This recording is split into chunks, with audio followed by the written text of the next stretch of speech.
I'm Angela. And I'm Paige. In the 7 years that Paige and I have been friends, we have shared true crime stories that we are obsessed with. This podcast is a hobby discussing the intricate details of true crime cases. Welcome to the corruptpod. We assume no responsibility or liability for any errors or omissions in the content of this episode. The Corrupt Podcast is based on the facts and our opinions of the case. Listener discretion is advised.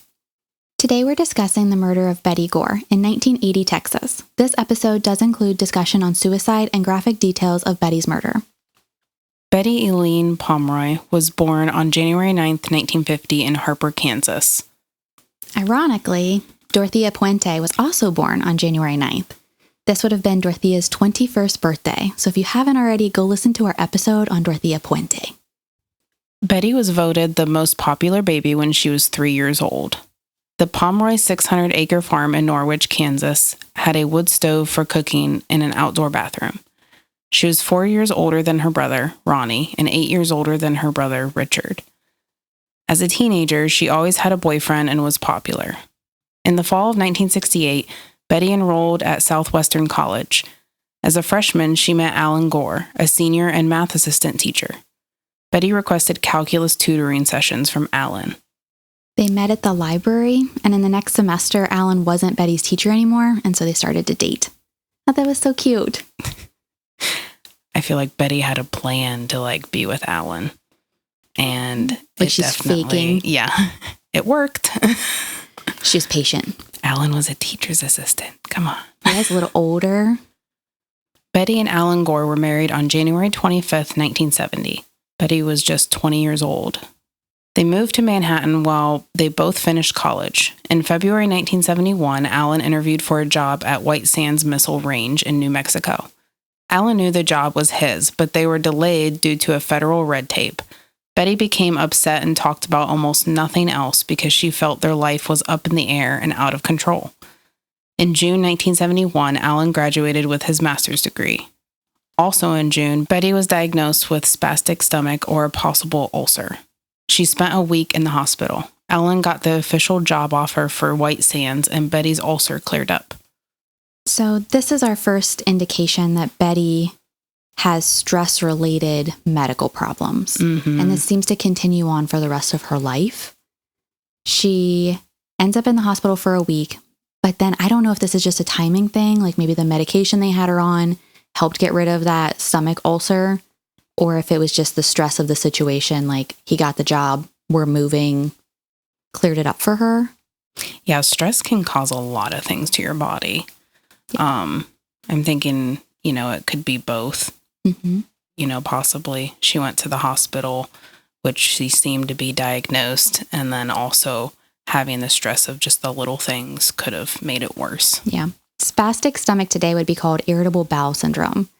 So she may have had something medically, wrong with her. Yeah, IBS. Yeah. The job at White Sands had Allan traveling for work. Allan took a 6-week business trip, and Betty had a one-night stand with another college student. Betty cried and whined while Allan was gone. With his return, Betty admitted to the affair, and Allan forgave her. So did he do the right thing by forgiving her? I don't know. I feel like she sounded a bit obsessive over Allan to me. She requested to be tutored by Allan specifically, and then they eventually got married. But then when he's gone for a business trip and Allan can't be around Betty, she cheats. Yeah. Is there a sense of control that she felt like she was losing when Allan wasn't, home? Maybe. Or maybe she just wanted his attention. Yeah. It's a way to get attention. She wanted him to choose her over his work. Absolutely. And these are not small jobs. These men are making big bucks. Oh, yeah. So he's away 6 weeks on a business trip, but they're breaking bank, and they're young. Mm-hmm. Allan had also hired at Collins Radio with a $14,000 salary. They moved into a new home in Plano, Texas.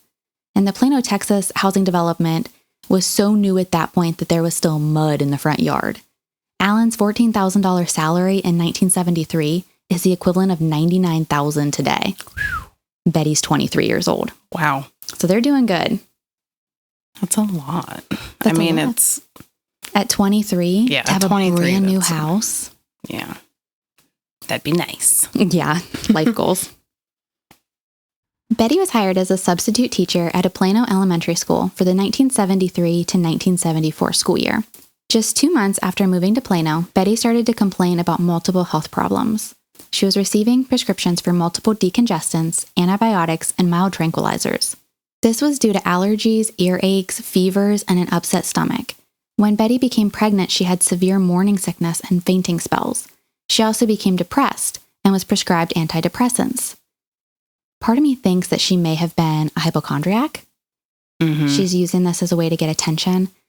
The other part of me, I'm kind of at a crossroads here because I think she may have got victim blamed really badly.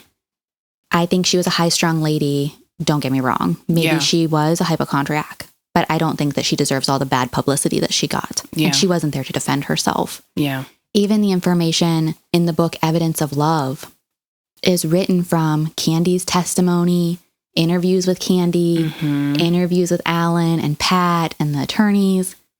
One-sided. It's completely one-sided, and they were able to spin that story how they wanted it to be. Yeah.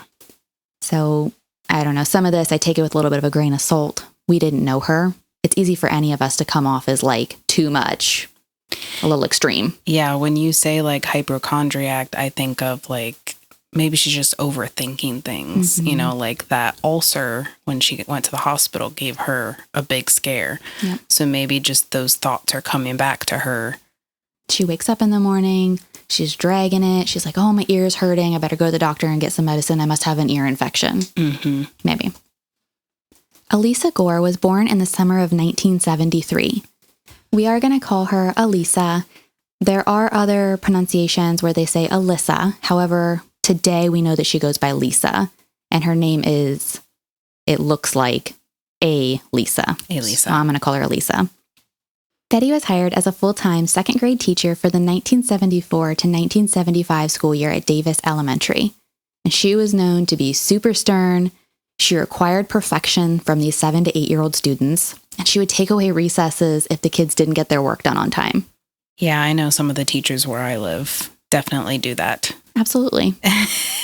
It's not the teacher that you want when you're 7, Well, but sometimes, like, I understand if like a kid is goofing off and they're not getting their work done. hit them where it hurts. But like with my daughter, sometimes she just needs some extra time for her work, just like I do. And that's just like, I feel like that's not okay in some ways because she is trying like her best. She's not the kid that's goofing off. Right. So she's thinking it through. Yeah. Yeah. From what I understand about Betty, she was taking away everybody's recess. Like, so she wanted one perfection. Kid messed up and it messed up the whole. They didn't like her so much that they did not ask her back. So I would say there were some complaints going on. Ooh. In the fall of 1974, between the new baby, pressures at work, and Allan traveling for work, Betty became depressed. Her gynecologist diagnosed Betty with postpartum depression. She was prescribed estrogen and Valium. I did some research into this. Estrogen and Valium can both be prescribed for postpartum depression today, but they're not your usual solutions. Also, in 1974, Betty's problems were looked at like quote unquote women problems. She went to her gynecologist for it, but Alisa would have been over a year old at this point. I think, today we probably would go to like our primary care doctor. We'd go to a psychologist, something like that. Yeah. I think a lot of poor Betty's problems, they just kind of like lumped it up like, oh, well, that's a woman problem right there. Like, yeah. Let's not get into that. No. Right. Here's some Valium. Here, you need to relax. Here's some Valium. Betty was not offered a permanent position for the returning 1975 school year. She did accept a substitute teacher job in Wiley, Texas. Again, after not getting this returning school year position, Betty was in and out of the doctor's office, multiple complaints, sometimes 2 and 3 times a month. She's super sick. I really think it's depression. Like, I think it's just eating away at her stomach. Yeah, especially when you get complaints. I feel like that would probably tear you up inside. In February 1977, after a 6-week trip to Switzerland for work, Allan was approved for a transfer to another department. They sold the Plano home and bought the house at 410 Dogwood in Wiley. Betty was so upset with the travel that she called Allan's boss and begged him to let Allan come home. Does she do that just one time? I feel like she does that more than once. I don't know. In the series that we've watched. Yes. In the TV shows, they make it sound like this is a repetitive occurrence, and the boss comes over and he's like, look, Allan, your wife has to stop calling me. Yeah. But I'm not sure in real life if she only called once. The Evidence of Love book made it seem like she only called just the one time. Okay. And the boss took pity on her and was like, okay, let's, get you a different position kind of a thing. I'm sure Allan explained it to him too. Like, she's stressing, like she's very concerned. She's super unhappy. Mm-hmm. The house in Wiley was a nice brick ranch style home with a raised garden in the front. There's an alley that runs behind Dogwood Street. All the garages in the neighborhood face that alley. So remember this because it becomes important later. Every garage faces that alley. The backyard is completely surrounded by a wood fence, and it's safe enough that you can have that full garden right in your front yard. You can see this house today on one of the realtor websites, including the laundry room, which is so incredibly eerie. It looks good, though. It's beautiful. It's beautiful. You would never know that, a murder occurs there. Public service announcement here, though. Take your realtor listings down.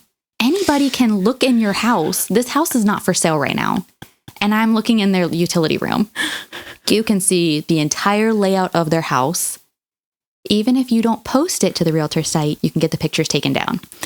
So you just gave our, corrupted minds, the ones that are listening to our podcast, ideas to go onto Zillow or wherever and find the layouts of houses. Yeah, don't be casing houses. But if your house is on here, get it off before somebody cases you. Yeah, I don't see a freezer, though. No, there's no freezer. Yeah. And they did a really good job on the shows of making the houses look just like it. Yes. So later we'll get into that as we compare the shows. But even the living room in the house looked just like one of the TV shows. Like I don't know if they went into this house, did a tour of it, and then made it an exact replica. Maybe they looked at the realtor photos too. Let's do it. Let's go to Texas. Fly into Texas. Well, this house isn't for sale. Not anymore. It's off the market. Let's knock on the door. Hey, can we interview you? I'm sure they get that all the time. But this neighborhood is not talking it up like Dorothea Puente's house. There's no mannequin. I would not go into there. I'm not going in either one of these houses. I guess I wouldn't go into here either. No, it's a really nice house, really nice neighborhood. Even today, it's valued at $334,000. That's pretty good. It was new construction. It was a tract home neighborhood when the Gores lived there. Okay, so now we're going to talk about Candy Montgomery. Candace Candy Lynn Wheeler was born on November 15th, 1949. Candy's father was a radar technician who spent 20 years in the U.S. military. Candy bounced between Georgia, Texas, France, Virginia, Germany, Washington, D.C., and Maryland as a kid. She was everywhere. She was.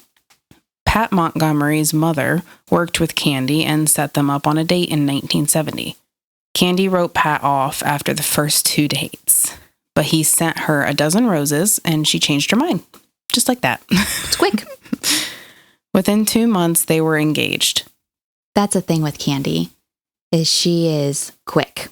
She makes very quick decisions. Very fast decisions. Mm-hmm. I think it was way too fast. I mean, she should have given herself a little bit more time, in my opinion. Absolutely. But maybe she just wanted to take that leap. Yeah. They had only spent 4 weekends together because Pat lived in Dallas and Candy was in El Paso. So they're writing letters and they're speaking on the phone. That's it. 4 weekends together. Guess I'll get married.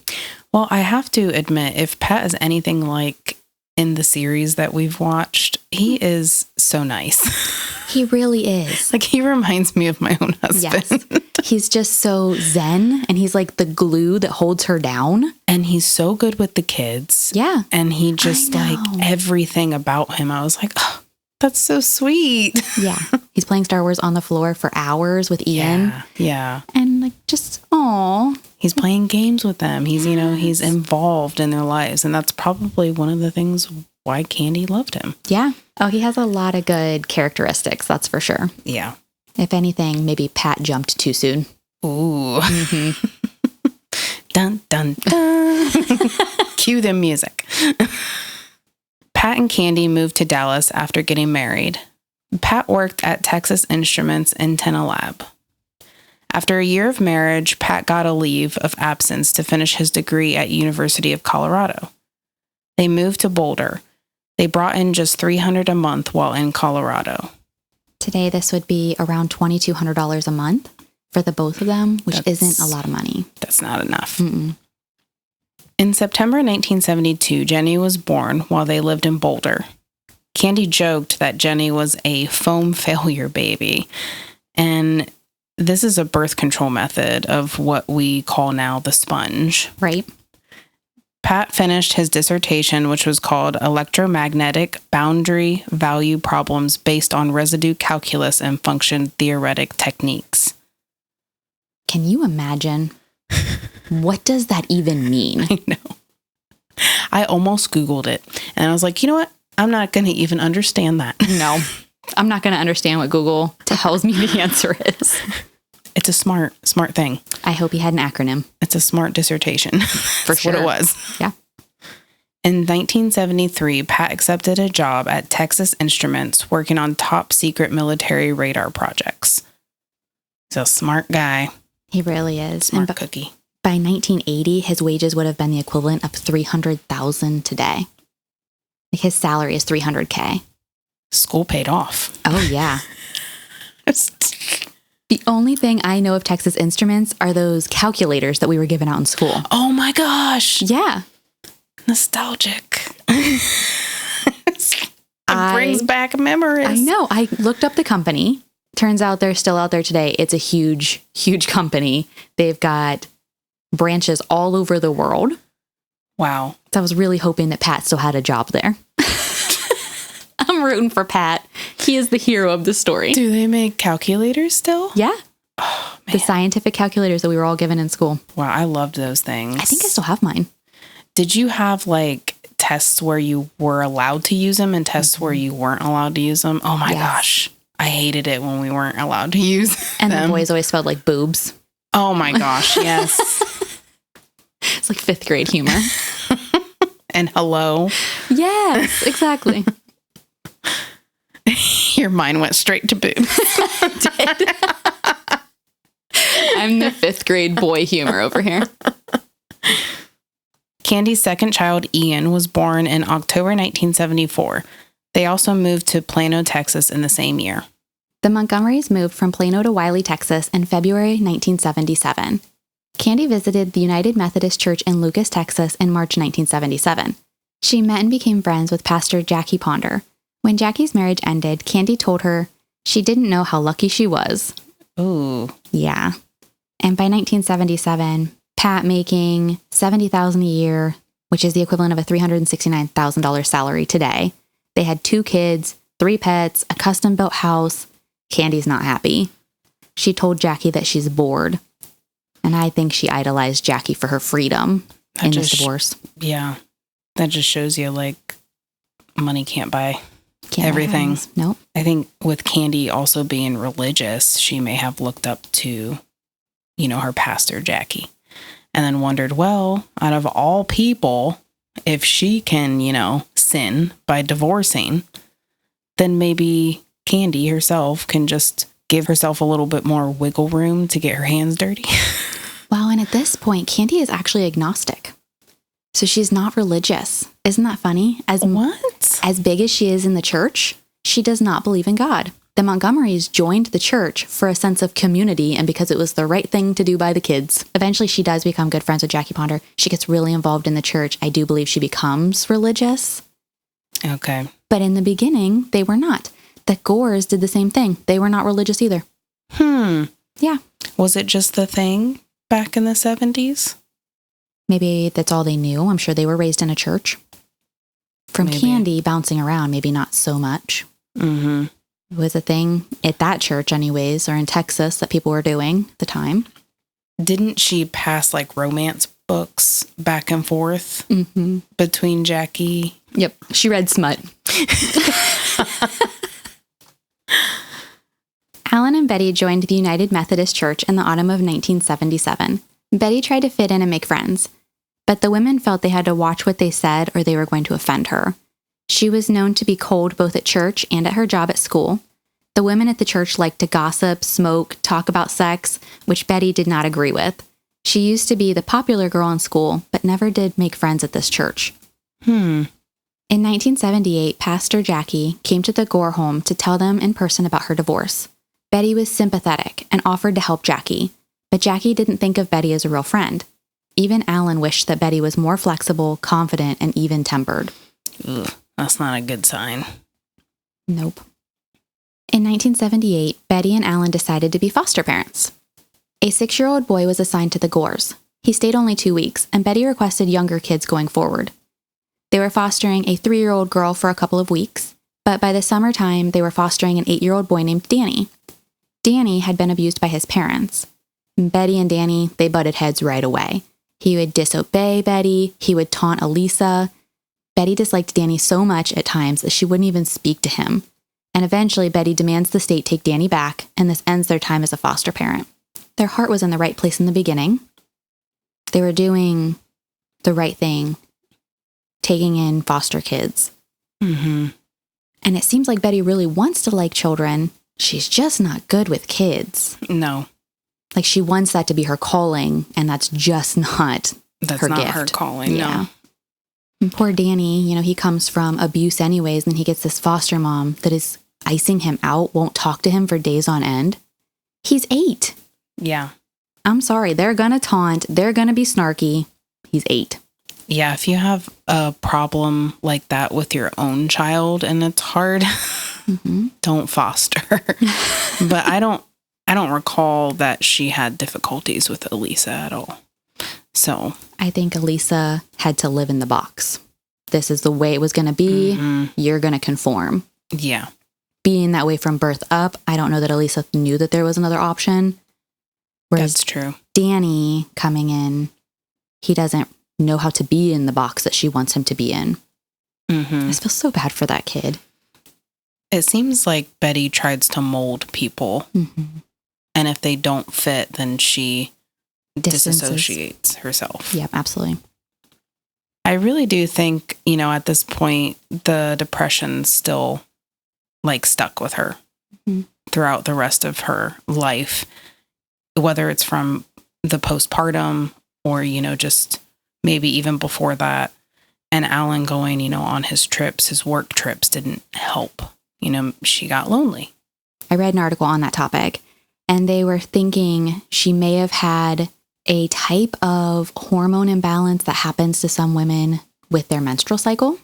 So basically, the week right before her period started, her hormones fluctuated in a abnormal way, which would have made her be, every 3 to 4 weeks, super depressed. And she was just in this cycle that in 1978, they didn't know how to break her out of. They didn't realize that was a cycle.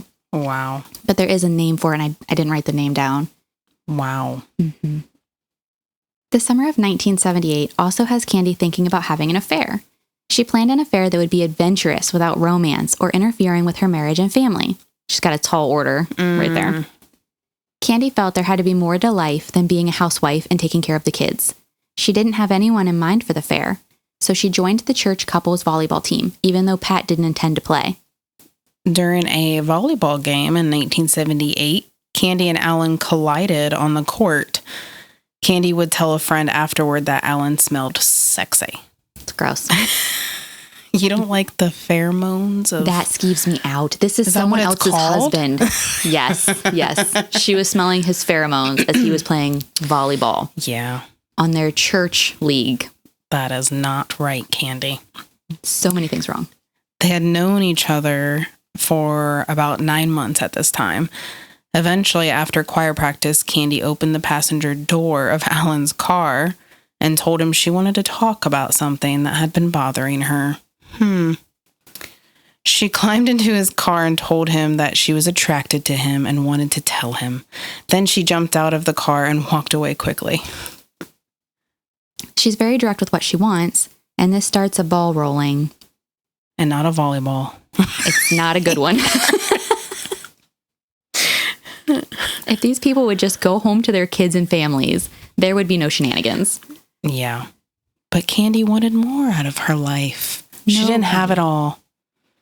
She had damn near all. If she would just go home. Oh, yeah, for sure. Or convince Pat to join the volleyball team, the couple's volleyball team. Betty's teaching full-time, attending graduate night classes, and she was pregnant again. Allan, he's feeling frustrated and bored in his marriage. They were attempting to conceive Bethany, their second daughter at this time, and Betty had her heart set on having a summer baby so she wouldn't miss work. So Allan's feeling all kinds of very structured pressures there. Mm-hmm. I think he just walks into this not realizing what bomb is about to go off in their lives. It takes 2 years, but boy, does it explode on them. Mm-hmm. A week later, Allan kissed Candy in her car after another volleyball game. Allan told Candy that he wasn't interested in the affair because Betty was pregnant. Good job, Allan. Walk away. But he kissed her. He's like, I don't want an affair, but here's a kiss to hold you off. That's not some mixed feelings, mixed messages there. On Candy's 29th birthday in November, Allan called Candy and they decided to meet up for lunch the next day on November 16th. They had lunch and discussed the affair. The discussion continued on the phone the following week. This included daily phone calls while Allan was at work. He wasn't working. No, he's slacking. Allan was indecisive. That's what he was. They wrote down a list of pros and cons for the affair. Candy's pros were a sense of adventure and companionship. The biggest con was the fear of getting caught. You think? This lunch seemed to be the deciding factor for Allan, and he called Candy a couple days later with the agreement to start the affair. How formal of them. It's very formal. It's very planned. They decided that all expenses would be shared equally. If either one wanted to end the affair or become emotionally involved, it would be over. Candy would make lunch and reserve the hotel room. This would take most of Allan's 2-hour lunch break because he was able to set his own work hours and Candy didn't work. But he had 2 hours a day that he could take a lunch break. I wish I had 2 hours. I don't want to be at work for 2 hours longer. That's true. Yeah. I'd rather take no lunch break and get home earlier. But that's because I'm thinking about my family. Yes. Where Allan is not. Which they are both not thinking of their families. No. And Pat, poor Pat here, he's literally going to work so that she can have an affair. She's not working, so he's working and paying for the hotel room. Yeah. And also, they literally debated this affair for a month. No, poor Pat. The affair officially began on December 12th, 1978. Candy dropped Jenny off for school, then Ian at preschool. She then returned home, made chicken, a salad, cheesecake, and packed white wine for lunch. She drove to the Continental Inn and reserved a room for $29. She provided her driver's license and completed the room registration in her real name. Once in room 213, Candy called Allan at work to let him know the hotel and room number. Based on interviews later, Candy and Allan sat on the bed for lunch. After they had sex, Candy would describe it as conventional, and she didn't have to fake her responses that much. She said Allan showed promise. And this seems like an awful lot of work. They planned this for a month, and the words that she describes it doesn't sound great. She's not super into it by her description to friends later, but she was optimistic that it would get better. It was conventional at the Continental. For $29. They managed to be more frugal after that. When Candy and Allan met 2 weeks later, Candy opted for the even cheaper Como Motel. Oh. This motel was grungy and $23.50 a night. You could buy a carton of milk. I don't know. I'm not sure. Not so much. You could buy a dozen eggs now. There you go. There you go. They would continue to meet every other week from December 1978 through March 1979. Other than just sex, they also talked about their lives and relaxed with each other. Candy's personality was the opposite of Betty's. She was easygoing and confident. As Betty struggled with pregnancy, Allan used Candy as an escape from his marriage. He liked that. Sure. In February 1979, Candy was having mixed feelings about the affair. She was worried sex with Allan wouldn't get any better, and they were blurring the lines with their friendship. Candy told Allan that she thought she was falling in love with him, and Allan told her the relationship was only temporary, and he talked her back into the affair. Just the parallels here. You've got two families that go to church together. Their daughters are friends. Allan and Candy are the two most active leaders in their church. And then they're sneaking off together. Wait, they're the two most active leaders in their church and they're not even Christian? Exactly. Yeah. Okay. Maybe by 1979, this is 2 years after they've joined the church. So they do progressively get more involved and more religious. So we're going to say Candy's found God at this point. With Candy telling Allan that she was falling in love with him, was that like her ploy, I wonder? Like to make things more interesting or to really be like, this is just really not working out for me? I think she's trying to get out of it. It's a lot of work for her. Mm-hmm. You know, Allan goes to work. He takes a lunch break. A 2-hour lunch break. 2-hour lunch break. Candy's in charge of making a whole meal for them. And then she goes home and makes a whole meal for her real family. Yeah. That's a lot on her. She made cheesecake the first time. I'm sorry. You're getting a sub. She was next level here. In June 1979, Betty was 7 months pregnant and Allan decided they should pause the affair until after the baby was born. Candy was more than agreeable to pausing because it was starting to wear on her more and more.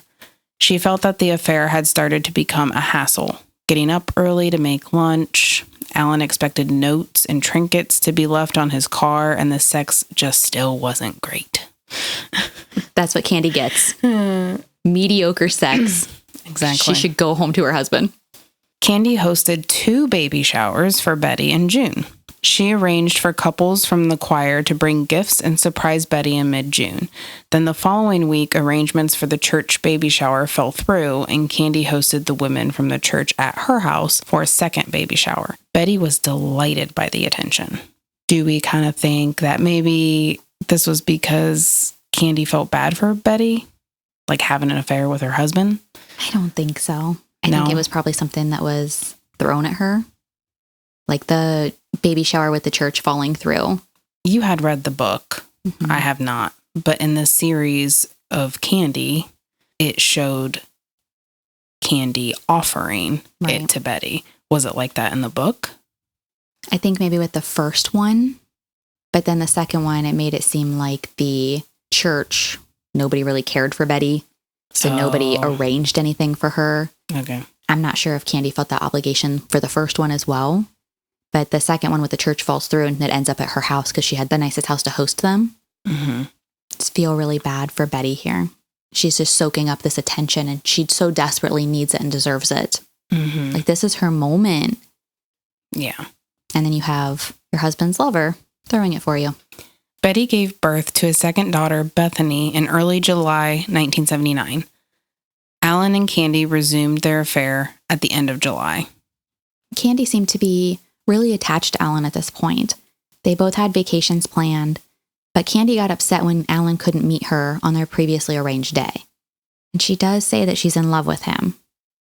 So maybe it is more than just an attention grab. Maybe she really fell in love. I think she did. They were really, really good friends, and I think it escalated more than she thought it was going to. The next time that they met at the Como, Betty tried to have sex with Allan. This is Betty. She tried to have sex with Allan that same night. He wouldn't have sex with her, and Betty felt insulted and afraid he wasn't attracted to her anymore. And this was a huge mess up on Allan's part. Betty had never once come on to him. And the very first time she did, he made her feel unwanted. And shortly after this, Betty ended up at the doctor for depression and pain again.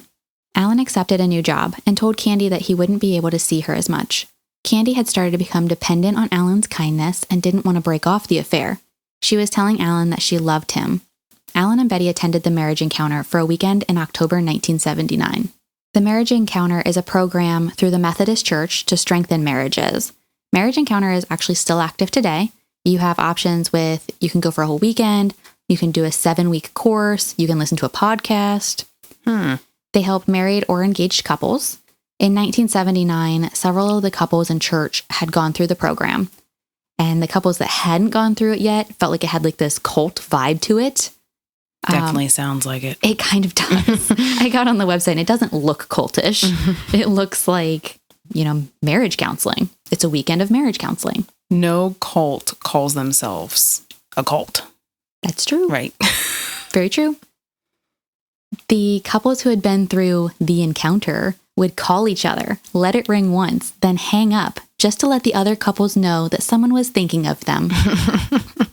Girl, I would be mad if I got 2 babies sleeping at home and someone calls at 10 p.m., just lets it ring once and hangs up. I'd be so mad. You know what this reminds me of? The fact that you scheduled your text to me last night. I schedule texts all the time. You scheduled it to the morning. I do. Because you didn't want to wake up my daughter. I thought that was very, thoughtful of you. Well, I didn't want it to go off at like 10:30 at night and your daughter be like, what is happening right now? So I schedule texts all the time. You don't schedule texts? I don't. Really? No. There are texts I will send my dad at like 3 a.m. I don't care. Girl, no. You just hold the send button down. You can schedule that for 8 a.m.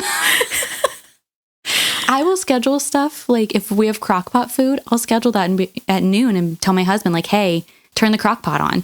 Oh, my. Yeah. Well, you're very organized. Okay, I am not. Well, now you can schedule texts. You can get organized. Here's the thing. I'll just call you at night. Let it ring once. Then I'm thinking of you. Well, no. Just schedule the text. Also, I like their way better. I don't want to schedule. A home phone, though. That darn thing rang through the whole house. Oh, yeah. You couldn't silent that. No. Not like now where we just be like, my cell phone in my bedroom vibrates. My kid doesn't hear it. It's okay. Then it was like freaking alarm going off 10 o'clock at night.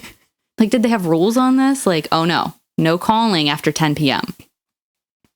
I hope so. Maybe. I don't know.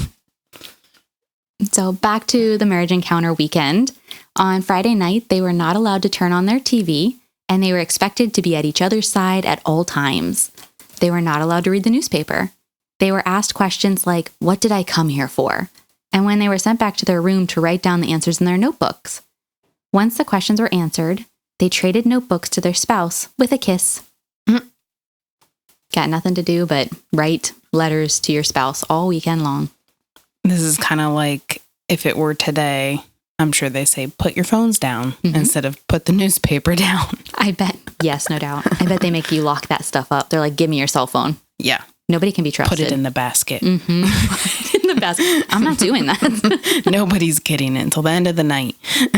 There's some concerts now where they're making you put your phone in a sealed bag and the bag locks for the entirety of the concert. That you can't have, or do you hold it yourself? I'm not sure. I'm not interested in going. I have a young kid. I'm sorry. You have lost my ticket sale. Yeah, I wouldn't go if... Yeah. My husband and I saw a show probably 4 or 5 years ago that you were not allowed to have your phone out at all. If you had it out and they saw your screen, you were immediately escorted out of the venue. Yeah. They did that to us at the Nutcracker. Are you serious? Yeah, they were like, no recording is allowed. Nutcracker? At the Nutcracker? We saw Tool. This is a whole different level here. Ballet. See, I took my smartwatch. So I could still check to make sure there was no emergency via my watch. Mm-hmm. I have anxiety. I can't be away that long. Yeah, no. Not when you're a parent. Mm-mm. Even if I wasn't a parent, crying out loud, I can't be away that long. What are they thinking? I guess it's for the people that don't have kids, right? On Sunday, Betty wrote in her notebook to Allan, quote, "Here I sit crying because I am so happy and so proud to be your wife." At the end of the weekend, Betty and Allan were remarried and joined a new group of friends through marriage encounters called their Flame Group, as in a group of friends that are keeping the flame alive. So is that how it was described? Because it wasn't related to the twin flame, right? I don't know what the twin flame is. Okay, so, oh wow, something I know that you don't. Tell me. So it's a cult. Oh, great. Another cult as well. But it's essentially your soul is in another body. So your twin is basically in someone else and you share that soul together. What? Different category than soulmate. This soulmate, is a cult? Yeah. Soulmate is someone that you love and you experience life with and two separate souls. But a twin flame is you share the same soul. Okay, see, I got the Bee Gees, Staying Alive 70s vibe here. I thought they were keeping the flame alive. Now this might have a darker meaning. Not sure. Yeah, it might be related. It's 1978. This is like the era of the Bee Gees. I don't know. Yeah. Look up their website because their website was pretty interesting. It drew me in, but I was like, I'm good. On this cult, they have a website? Yeah. I think it's called the Flame University or the Flame. Yeah, they have a school too. Yeah, it's a cult. It's a thing. I cannot imagine what kind of cookies I already have with this podcast. I am not going to the cult. You can keep those ones yourself over there. While the Gores were at the marriage encounter, Candy had kept Bethany all weekend. No idea where Lisa was, but Candy had Bethany. The week after marriage encounter, Allan decided he wanted to focus his energy into his marriage. Allan wouldn't say the words, so Candy technically broke it off, saying she wouldn't call him, and they both cried. Man, Allan just sounds like a bitch to me. I'm sorry. They don't portray him very well. He comes across pretty wimpy. I couldn't read him. And everything that I read and everything that I saw, I just couldn't read him. Yeah. I don't like him very much, to be honest. Like, I think Pat is the true hero in the story. Oh, hands down. And Dawn, her attorney that we're going to talk about a little bit later. The true freaking heroes in this story. Yeah. I think Candy is a very weak character, and I think that Allan is the same thing. Yeah. Like, they are about themselves. They're not thinking about anyone else. I'm not overly impressed with them. When we were done researching this, I'm like, I'm done with Candy. I don't like her. Like, on a base level, I just don't like her. And that is my opinion because she is alive today. This is not slander. Yeah. Yeah. Well, courage. That's what I heard from you, Paige. I'm right now. Courage. I am courageous enough to say that I don't really care for her as a person. I think Allan was also vulnerable. I got a little bit of that. Like, he maybe had a little bit of vulnerability and Candy took a hold of that in a way. Maybe. And then he just didn't want to let go. Wow. And I think he knew she was going to be mad too. He knew that she was in love with him. So he probably knew she was going to go off the handle when he tries to break it off. Yeah. A couple weeks after breaking the affair off with Allan, Candy started a new affair. She met Richard at a neighbor's Halloween party, a party that Pat was at also. They danced together and sat at the piano talking. The trust that Pat had for Candy. She's dancing with someone else. She's sitting at the piano with someone else. From Pat's perspective, though, everything should be okay because Richard's married and he has 3 kids as well. Oh, Pat was there. He's at the party with her. Like, this is a neighborhood Halloween party. Richard and Candy met up every Tuesday and Thursday. Richard took Candy out on dates and bought expensive meals during their 8 hours a week together. He took her to the mall. He takes her Christmas shopping. There's a picture where she sits on Santa's lap. She is just soaking this all up. She is. But why in public? Yeah, her number one con was fear of getting caught. Yeah. In this huge list she had made with Allan. But then with Richard, she's like, let's go to the mall. Maybe once you do it one time. She got away with it the first time. She's a little bit more confident. Yeah. Candy told Sherry that she had finally found a real lover. In 6 weeks, she had slept with Richard more than she had ever slept with Allan. Eventually, Richard started to wear on Candy. Richard would call the house frequently. He wanted to meet every week and got upset when Candy couldn't meet him. When Candy broke off the affair with Richard, he was furious and yelled at her. Richard continued to call the house, but Candy would either ignore the phone or tell him to leave her alone. And eventually, Richard stopped calling. Sounds like he was obsessed. Sounds like she should have had more strategic planning with him than she did with Allan. Yes. After Candy ended both affairs, she decided to, in a way, reinvent herself. She joined an advanced English class at Plano High School. Sherry and Candy also started an interior painting and wallpaper business called the Cover Girls. She took up painting and talked to Pat about doing Marriage Encounter. It sounds like she's on the right path here, but I think she's still missing Allan very much. In January 1980, Candy did convince Pat into the Marriage Encounter. They participated and felt closer at the time, but didn't continue with the program after the weekend was over. When Betty found out that the Montgomerys had also participated in the encounter, she called Candy to invite them over for dinner. Allan called Candy in a panic, and they decided to have lunch to decide what they would do about the lunch invitation. So they had lunch to discuss lunch. Just goes back to Allan being a bitch, really. I'm sorry. He's just like freaking out. Also our opinion. Yes. This is not slander. This is not slander. I'm sorry. It's not. So I think Allan's still alive too. Sorry, Allan. You're not a bitch. Kind of you are.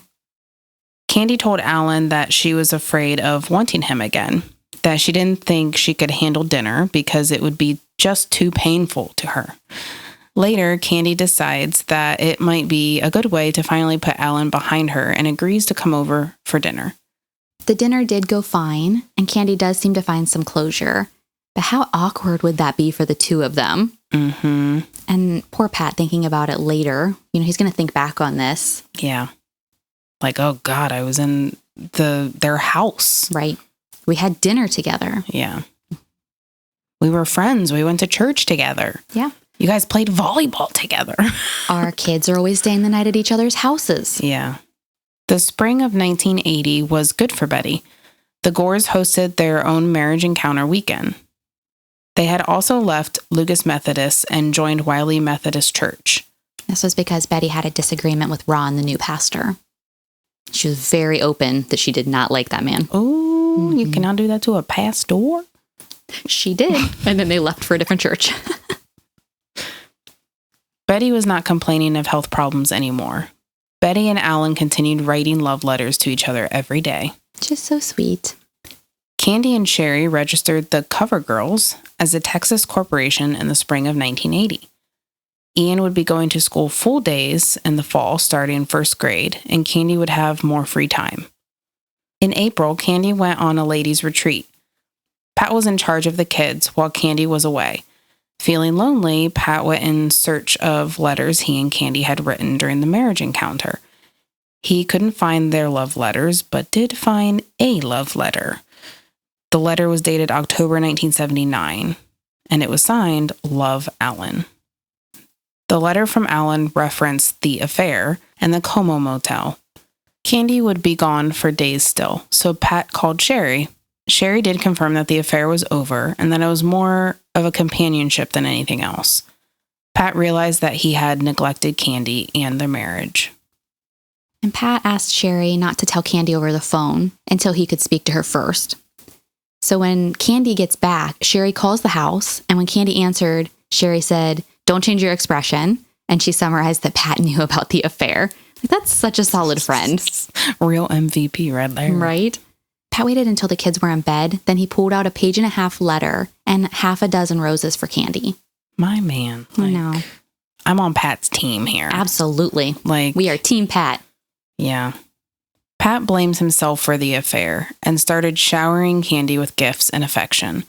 Based on letters and statements made, both couples said the spring of 1980 was the happiest of their marriage. The fact that Pat was like a ride or die in this marriage just breaks my heart. Yeah, he didn't even think about a divorce. Mm-mm. And he had grounds to divorce her. He doesn't even think about it. He sits down and writes her a love letter and is sitting there with roses for her. And he loved Candy, and he would not let this ruin their marriage. Nope. On Friday, June 13th, 1980, Jenny, Ian, and Elisa were able to convince Candy into letting Elisa stay a second night at the Montgomery house. This was against house rules, but Candy allowed it since they were going to see the new Star Wars movie that night. And Candy knew that if she didn't take Elisa, Elisa wouldn't get to see the movie. Is that like a nudge, nudge? Betty wouldn't allow her ever to watch? Elisa really wanted to see it. I think that Betty would not have taken Elisa, probably because they had a new baby at home. Mm-hmm. It was the last day of Vacation Bible School. Candy dropped Ian, Jenny, and Elisa off at VBS at 9 a.m. After dropping the kids off, Candy planned to stop at the Gore home to pick Elisa's swimsuit up, then to Plano to buy Father's Day cards. She was due back at church by 11 a.m. to watch the kids' Noah's Ark stick puppet show. Tina, a 5-year-old neighbor of the Gores, saw Candy leave the Gore home. She rang the doorbell to see if Elisa could come play. She rang the bell, and then she checked to confirm both Allan and Betty's cars were parked in back. So she went home to tell her grandma that no one answered the door, but she could hear a baby crying. Can we discuss of why letting your 5-year-old go over alone? It was 1980. She does ask the grandma's permission. She goes home to see if Elisa's home. Doesn't get an answer, keeps knocking, keeps ringing the bell. I wish that she had been a little bit older, that she would have been like, that baby is crying and crying and crying. Mm-hmm. Or that the grandma would have picked up on it and gone and knocked herself. Mm-hmm. This poor Bethany, she gets left alone for a long time. Yeah. Luckily, though, Tina did not see the blood that was on the front porch. Ugh. Yeah. After returning to the church, Candy tells people she went to Betty's, lost track of time, then went to Plano and realized her watch stopped working, so she rushed back. Candy picked up all 3 kids from VBS and took them to Allen, Texas Walmart to pick out Father's Day cards. Then they went to the 2 p.m. swim class for Elisa. Candy calls Pat at work to make sure he gets enough cash at the bank for Elisa's movie ticket as well. She asks Pat if he knows where Allan is working that day. Pat says he doesn't know, but he did think it was odd that Candy asked him. Mm-hmm. The Montgomery family plus Elisa went to see The Empire Strikes Back that night. The movie was released on May 21st, and this was June 13th, so just 3 weeks earlier, this movie had hit theaters. I'm interested to know which Star Wars movie is your favorite. I like all of the old ones. Well, which one is your favorite? There's 3 older ones. Okay, so A New Hope, Empire Strikes Back, and Return of the Jedi. I like them all 3 equally. Like, I would select any one of them, not even necessarily in order. Do you remember when they did the remaster, I don't know, 15 years ago or so? Oh, yeah. And it was like a big thing that they like brought the characters back at the end where they're supposed to be dead. And it's like they're ghosts. Yeah. And it was like the big thing, like, oh my gosh, look, it's Yoda. Yeah, my dad went nuts. I know. And I'm like, huh. I know, right? Like, okay. I'll be seeing Anakin tomorrow. Anakin himself. Hayden Christensen? Yep. You meeting him? Yeah. Ooh. Yeah. Picture. I'm going to touch him. Hug him. I'm glad that the camera is picking up your face in this, because I feel like your husband really should see that face, especially when our whole episode is on affair. Oh, I show him this face all the time. I'm going to touch him. And he's cool with this? Yeah. He's sending you there without him even? Yeah. It's because your husband is Pat. I'm not saying you're Candy. I'm He just saying he's trusts Pat. me. Yeah, exactly. Yeah, I'm not Candy. Dear Lord, I'm not Candy. Mm-mm. After the movie, they stopped to pick up tacos at Taco Delight and ate at home at 8 p.m. Allan Gore called the Montgomery house from a St. Paul hotel. He had been calling his house for several hours, but no one was picking up. Allan started calling neighbors from his hotel. He knew that something was wrong. Allan called Richard Parker, his next-door neighbor, first. Richard was alone with his kids while his wife was off playing bridge. He ran over quickly to check the Gore home. He knocked on the door but didn't get an answer. Richard reported back to Allan that there was no answer. Allan called Candy next to see if she had seen Betty. Candy immediately asked where Allan was and then passed the phone to Elisa for her to talk to Allan. Candy clearly thought that Allan would be home to take care of Bethany. I'm glad you mentioned that, because in my mind, I did not think that at all. Like, I did not think of it, I should say. So, like, when you had mentioned that, I'm like, it clicked for me. I'm like, oh, maybe that's why she was asking where he was. This is twice now that she's asked. You know, she asks Pat, and then she's asking him directly. And I'm sure she's like, oh, no, when he says he's in Minnesota. Yeah. And Candy, at this point, offers to go over to the house and check the house for him. Mm-hmm. I don't know if that would have been better for her in the long run if she found the body. That's a lot of acting that she would have to do. Well, she was probably thinking of Bethany. Mm-hmm. Yeah. Allan had dinner with his coworkers, but had no appetite. He ordered a cheesecake, but didn't eat it. When Allan returned to his hotel room, it would have been past 10 p.m. in Texas. Allan calls Richard Parker again and asks Richard to go check to see if Betty's car is in the garage. Richard checked the garage and told Allan that there was only one car in the garage, but the light was also on and the garage door was open. Allan started to worry it was an emergency with Bethany and asked for the Plano Hospital and Wiley Police phone numbers. Richard says that he checked the garage, but really what he does is just peek over the fence. He's not putting in as much effort as maybe he should have. Mm-hmm. You know, and I'm sure later he regrets that. But at the time, he's got kids at home, and he's literally like, oh, yeah, I'll just throw on a jacket and run across the street and see what's going on. Maybe he's annoyed by the whole thing at first. Yep. Allan called both the police and the hospital. Both had not heard of Betty Gore. Allan then called Candy. Again. And she offers to go over again, but Allan tells her he just wanted to make sure that Candy didn't remember anything else and to make sure that Elisa was still okay. Allan then called Richard Parker for the third time. He asks Richard to check all the doors and the garage again. At this time, Richard sees that the garage does have 2 cars. A Volkswagen Rabbit was pulled up so far that Richard didn't see it the first time. Richard also starts to feel that something might be wrong. Richard tells Allan that both cars are in the garage and the lights are on, but no one is responding at the door. Richard called his wife and asked her to come home so he could help check on Betty. Allan hung up with Richard and called Jerry. Jerry went to check the house, but came back saying the same thing. The lights are on, but there's no one responding. Allan asks Jerry to get in the house, even if it means forcing in a door or breaking a window. Jerry's wife was nervous about him going over there alone. She called Lester Gaylor, another neighbor, and it was agreed he would come to check out the house as well.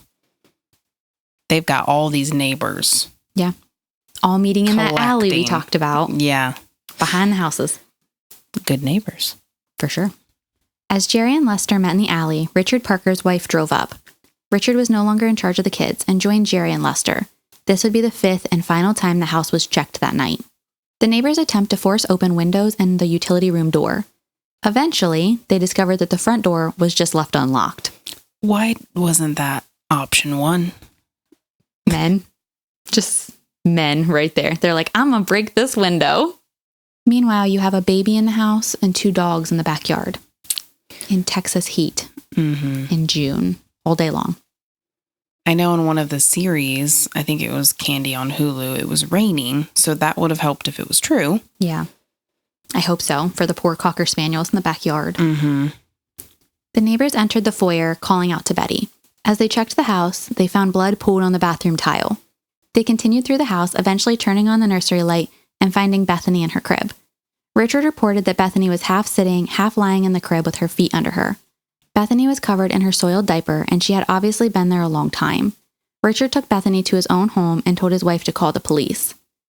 And what we know later is that Bethany was left alone for 13 hours. Poor baby. Yeah. And people that learn about this case get more upset about the mistreatment of Bethany than they necessarily do about Betty's murder.